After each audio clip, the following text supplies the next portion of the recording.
रोज़े भी चल रहे हैं, मेबी रोज़ों में पेपर्स भी आ जाएँ या शायद रोज़ों के फ़ौरन बाद पेपर्स आ जाएँ।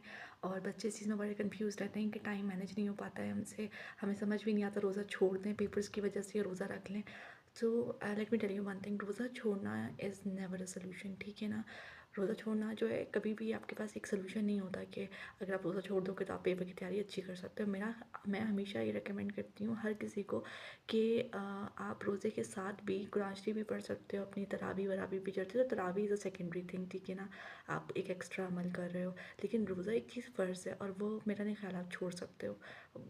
किसी सूरत में भी चंद चीज़ों के अलावा रोज़ा छोड़ना इज़ नॉट जायज़, ठीक है ना? तो अगर हम इन चीज़ों को फॉलो करें तो हमारी पढ़ाई भी कंप्लीट हो सकती है, हमारी इबादत भी हो सकती है और हमारे पेपर्स भी इंशाल्लाह अच्छे हो सकते हैं। और वो चीज़ें किस तरह से हो सकती हैं कि अगर आप रोज़े के फ़ौरन बाद अफ्तार के बाद हम बिल्कुल फ्री हो जाते हैं, अब हम खा पी सकते हैं टिल सहरी, हमारे पास इजाज़त होती है कि हम हर चीज़ खा पी सकें। तो मुझे लगता है वो बहुत हाई टाइम होता है जब आप अपनी पढ़ाई कर सकते हो और बाकी एक्टिविटीज़ भी कर सकते हो।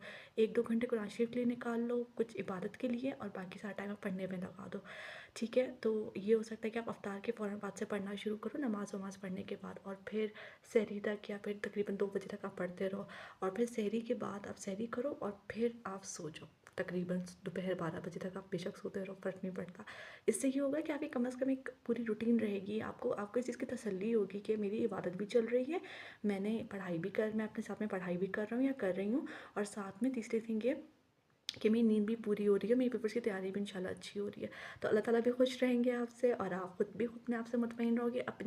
अपने आप को सैटिस्फाई रखना, अपने आप को मुतमईन रखना इज़ अ बिग थिंग। तो अगर ये आप सब पूरा कर पा रहे हो और अगर आप इस चीज़ पे फ़ॉलो करोगे, अमल करोगे, तो इंशाल्लाह आपके रोज़े भी बहुत अच्छे गुज़रेंगे और इंशाल्लाह आपके पेपर्स भी अच्छे होंगे। So best of luck.